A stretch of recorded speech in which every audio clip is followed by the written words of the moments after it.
हरियाणा के मुख्यमंत्री नायब सिंह सैनी के नेतृत्व में जापान के दौरे पर गए उच्च स्तरीय प्रतिनिधिमंडल ने आज टोक्यो में जापान के मंत्रियों के साथ द्विपक्षीय बैठक की है। बैठक में हरियाणा और जापान के बीच आर्थिक, औद्योगिक और सांस्कृतिक सहयोग को बढ़ावा देने पर विस्तार से चर्चा हुई है। सीएम सैनी ने कहा कि हरियाणा सरकार का लक्ष्य गीता के सिद्धांतों को दुनिया के हर कोने तक पहुंचाना है, ताकि मानवता को शांति, सद्भाव और सहयोग का मार्ग मिल सके। देखिए ये रिपोर्ट।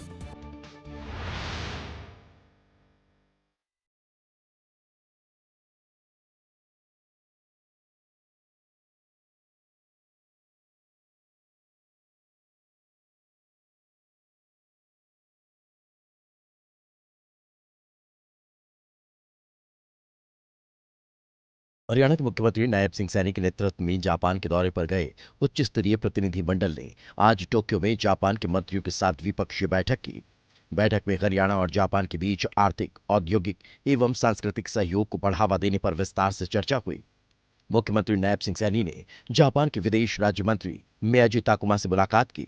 इस बैठक में हरियाणा और जापान के बीच व्यापारिक गतिविधियों को बढ़ावा और आर्थिक दृष्टि से दोनों प्रांतों की अर्थव्यवस्था को नई मजबूती देने की संभावना पर विचार विमर्श किया गया। मुख्यमंत्री ने जापान के विदेश राज्य मंत्री को 2026 में आयोजित होने वाले happening Haryana global investors summit में पार्टनर कंट्री के रूप में भागीदारी के लिए न्योता दिया है। इसके बाद सीएम सैनी ने जापान के व्यापार एवं उद्योग मंत्रालय में राज्य मंत्री कोगा युइचिरो से भी मुलाकात की। बैठक में दोनों पक्षों ने हरियाणा और जापान की औद्योगिक इकाइयों, विशेष रूप से सूक्ष्म, लघु एवं मध्यम उद्योगों के बीच सहयोग और साझेदारी को बढ़ावा देने के उपायों पर चर्चा की है।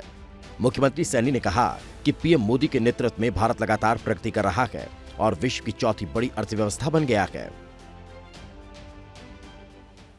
मैं तो धन्यवादी हूँ अपने हरियाणा के लोगों का कि जिन्होंने हरियाणा की पहचान एक जवान के रूप में बनाई है। आज बॉर्डर के ऊपर हमारा जवान देश की रक्षा के लिए खड़ा है, तैनात है, उसमें पहचान हमारे हरियाणा ने बनाई है। हमारे हरियाणा ने स्पोर्ट्स के अंदर अपनी पहचान बनाई है। हमारे खिलाड़ी जब गोल्ड मेडल आते हैं तो उसमें गिनती हरियाणा की सबसे ज़्यादा होती है। ये हमारी पहचान हमारे युवाओं ने बनाई है और हमारे किसान ने हमारी कृषि प्रधान के रूप में पहचान हरियाणा की बनाई है। मुझे खुशी है आज इंडस्ट्री के रूप में भी हरियाणा की एक अलग पहचान बनी है। ये हम सब के लिए बड़े गर्व की बात है। मुख्यमंत्री नायब सिंह सैनी की मौजूदगी में जापान की सेरेन कंपनी ने हरियाणा में 220 करोड़ रुपए से अधिक के निवेश को लेकर समझौते पर हस्ताक्षर किए। हरियाणा के रोहतक में सेरेन कंपनी अपना प्रोजेक्ट लाएगी, जिसमें 1700 से ज्यादा लोगों को रोजगार मिलेगा। आपको बता दें कि सेरेन कंपनी दुनिया की अग्रणी कंपनी मानी जाती है। कंपनी ऑटोमोबाइल, इंटीरियर, पर्यावरण संरक्षण, lifestyle, cosmetics, electronic components, sensor बनाती है। मुख्यमंत्री ने कहा कि हरियाणा में 2000 से अधिक कपड़ा बनाने वाली कंपनियां हैं। हरियाणा का भारत के कपड़ा उत्पादन में दूसरा स्थान है। हरियाणा में ITI और कई कौशल विकास केंद्र हैं जो कपड़ा निर्माण और विनिर्माण पर केंद्रित हैं। इससे कुशल मैन पावर भी उपलब्ध होगा।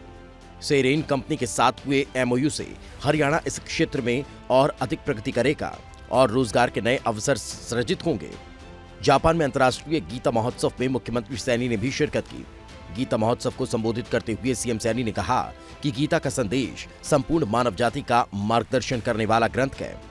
गीता जीवन जीने की कला है। इसमें निहित कर्मयोग, सत्य, कर्तव्य और आत्मबल के संदेश आज भी उतने ही प्रासंगिक हैं जितने हजारों वर्ष पूर्व थे। उन्होंने कहा कि हरियाणा सरकार का लक्ष्य गीता के सिद्धांतों को दुनिया के हर कोने तक पहुंचाना है, ताकि मानवता को शांति, सद्भाव और सहयोग का मार्ग मिल सके। मैं तो धन्यवादी हूँ अपने हरियाणा के लोगों का कि जिन्होंने हरियाणा की पहचान एक जवान के रूप में बनाई है। आज बॉर्डर के ऊपर हमारा जवान देश की रक्षा के लिए खड़ा है, तैनात है, उसमें पहचान हमारे हरियाणा ने बनाई है। हमारे हरियाणा ने स्पोर्ट्स के अंदर अपनी पहचान बनाई है। हमारे खिलाड़ी जब गोल्ड मेडल आते हैं तो उसमें गिनती हरियाणा की सबसे ज़्यादा होती है। ये हमारी पहचान हमारे युवाओं ने बनाई है और हमारे किसान ने हमारी कृषि प्रधान के रूप में पहचान हरियाणा की बनाई है। मुझे खुशी है आज इंडस्ट्री के रूप में भी हरियाणा की एक अलग पहचान बनी है। ये हम सब के लिए बड़े गर्व की बात है। मुख्यमंत्री नायब सिंह सैनी ने कहा कि भारत की बढ़ती हुई अर्थव्यवस्था, युवा आबादी और बड़ा बाजार के साथ ही जापान का तकनीकी कौशल, वित्तीय संसाधन दोनों देशों की प्रगति में अत्यंत उपयोगी है। उन्होंने कहा कि आज हरियाणा की पहचान सशक्त औद्योगिक और प्रौद्योगिकी केंद्र के रूप में बनी है। हरियाणा भारत के भौगोलिक क्षेत्रफल का केवल 1.3% है, लेकिन यह देश की जीडीपी में 3.6% का योगदान देता है।